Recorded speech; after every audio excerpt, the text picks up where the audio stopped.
Hello friends, welcome back to the channel Bengali blogger Kakoli. কেমন আছো সবাই? আশা করি সবাই ভালো আছো। আর আমি এখন অফিসে বেরোচ্ছি, একটু দেরি হয়ে গেছে। এই দেখো আমার গাছগুলো অনেকদিন দেখো না তোমরা। এবার শীতকালে আর কোনো গাছ ফাছ হয়নি, সেই জন্য বেশি দেখাইও না।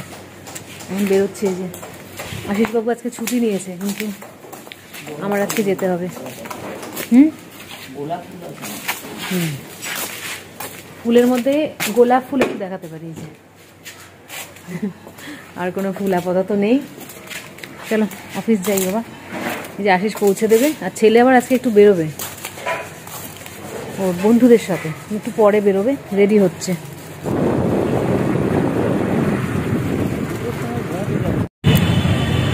হ্যালো ফ্রেন্ডস, চলে এসেছি শ্রীনিকেতনের সামনে। আজকে আমাদের একটা বার্থডে পার্টির ইনভিটেশন আছে, তো গিফটটা নিতে এসেছি। এই যে আশিস আর আমি দুজনেই আছি। চলো যাওয়া যাক। বড়দিন উপলক্ষে খুব সুন্দর সাজানো হয়েছিল, বোঝা যাচ্ছে। চলো যাওয়া যাক। গিফট হিসেবে কি যে দেবো বুঝতে পারছি না। 14 বছরের ছেলে, ছেলেদের গিফট নিতে গেলে খুব অসুবিধা হয়। তো এখন যেহেতু শীতকাল, ভাবছি যে জ্যাকেট বা ওরকম সোয়েট শার্ট কিছু যদি পাওয়া যায়। দেখি কোন দিকে যাচ্ছে, ওপরে যেতে পারো, দেখা যাক কি নেওয়া যায়। শেষ পর্যন্ত সোয়েট শার্ট জ্যাকেট কিছুই পছন্দ হলো না। এই শেরওয়ানিটা নিয়ে নিলাম, ব্ল্যাক কালারের, খুব ভালো লাগছে দেখতে।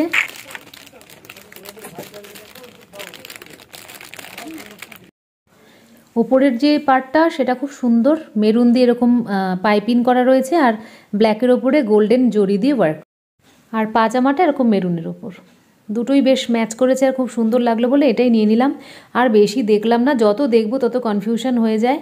তো কেমন লাগলো দেখো, জানিও কিন্তু। হ্যাঁ, বিলিংটা করতে চলে এসছে একদম গ্রাউন্ড ফ্লোরে। এই দেখো ঘড়িতে বাজে 7:30। এই এখন বাড়ি যাব। কোনো গিফট প্যাক নেই, কিন্তু এরকম একটা বক্সের মধ্যে দিয়েছে, এইভাবে প্যাকেটে করেই দিয়ে দেবো। গিফট নেওয়া হয়ে গেল। এবার বাড়ি গিয়ে একটুখানি ঠান্ডা মাথায় সাজুগুজু করা হবে।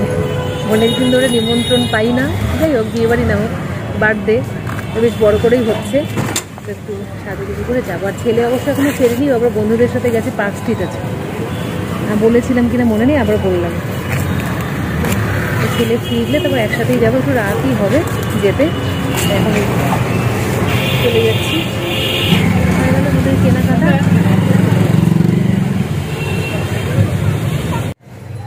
রেডি হয়ে একেবারে দেখাচ্ছি। এ দেখো শাড়ি পরেছি, ঠান্ডা বলে এই যে ব্লাউজ পরেছি বড় হাতা। এই যে আশিসবাবু রেডি হয়ে গেছে, আর অর্ক যাবে না, কারণ ও তো ঘুরে এসছে, এখন আর খাওয়ার ইচ্ছে নেই। ও খেয়ে দিয়ে এসছে ভালো করে, দুপুরবেলা লাঞ্চ খেয়েছে ভালো, তো আর ওর যেতে ইচ্ছা করছে না বলে আর জোরও করলাম না। তো আমরাই যাচ্ছি। ও বললো পরে একটু রাতের দিকে একটু ভাত খেয়ে নেবে, তাই দিয়ে দেবো। জোর করে তো আর খাওয়ানো যায় না, বলো, শরীরও খারাপ করতে পারে।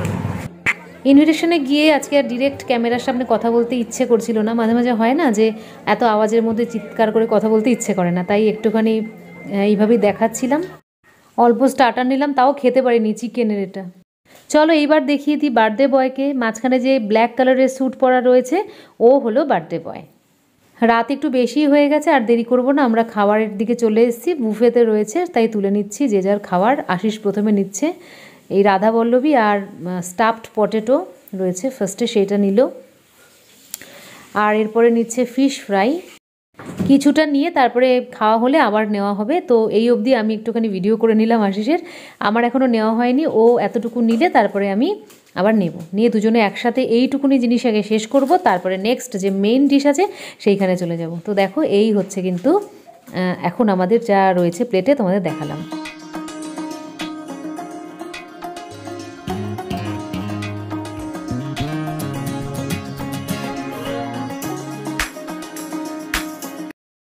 আমাদের দুজনের খাওয়া শেষ হয়ে গেছে, যতটুকু নিয়েছিলাম। এরপর আমরা বিরিয়ানির জন্য দাঁড়িয়েছি। তো স্যালাডটুকুনি রয়ে গেছে। এবার বিরিয়ানির মধ্যে হয়েছে মাটন বিরিয়ানি আর চিকেন চাপ হয়েছে, অর্থাৎ আমরা মেইন কোর্সে কিন্তু ঢুকে পড়েছি। আর যে মাটনটা না প্রচণ্ড নরম ছিল, ভীষণ নরম ছিল, আর সত্যি বিরিয়ানিটা অপূর্ব টেস্ট ছিল।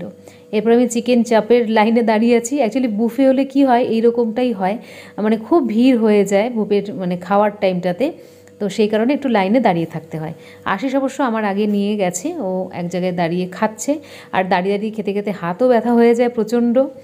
এইটাই একটা আমার মনে হয় বুফের ডিমেরিট, আমার এইটুকু কিন্তু মনে হয়। এছাড়া আরেকটা জিনিসও মনে হয়, খেতে খেতে কিন্তু গায়ে পড়ে যায়।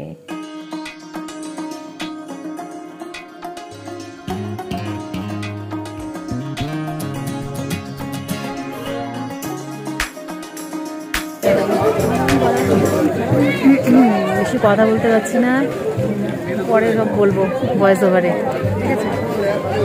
একটু দেখো, আমি একটু এনজয় করি।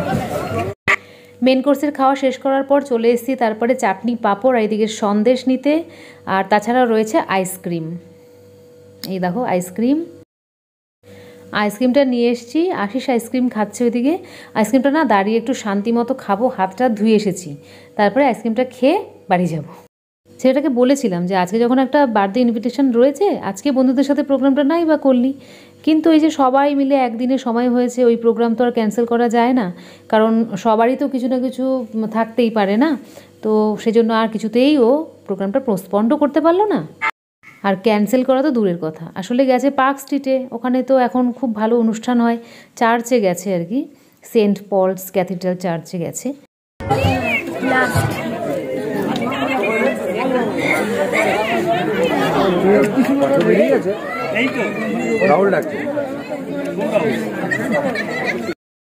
আর দেরি নয়, এবার একটু ঘোরাঘুরি করছি এদিক সেদিক, তারপরে একটু বার্থডে বয় এবং বার্থডে বয়ের মায়ের সাথে কথা বলবো। ভালো হয়েছে, তোমারও খুব সুন্দর লাগছে। থ্যাংক ইউ, খুব ভালো হয়েছে আয়োজন।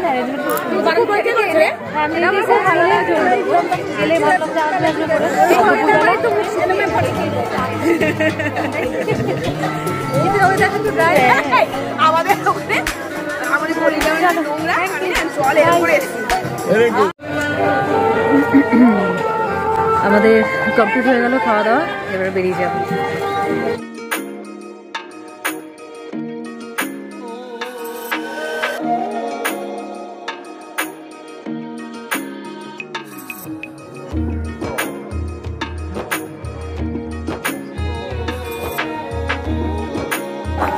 বেরিয়ে গেলাম আমরা, বেশ ভালোই আমরা এনজয় করলাম, কিন্তু ছেলেটা মাঝখান থেকে এলো না, এই আর কি।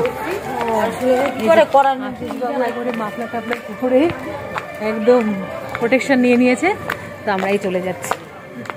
তো আমাদের কি বাজে ছবি আসে, ঠিক আছে, ঝাপসা হয়ে গেছে। তো আজকের মতো আমি এখানেই ব্লগটা শেষ করবো, জানি না কতটা কি হলো, তবে এই রাত হয়ে গেছে, ব্লগ শেষ। চলো আবার তোমাদের সাথে দেখা হচ্ছে পরের ব্লগে। আলোতে মুখটা করি, আবার তোমাদের সাথে দেখা হচ্ছে পরের ব্লগে। ততক্ষণের জন্য সবাইকে টাটা, সবাই খুব ভালো থেকো, আনন্দে থেকো, ভালোবাসায় থেকো, হাসি মজায় থেকো, আনন্দের সাথে। Bye bye, take care, love you all.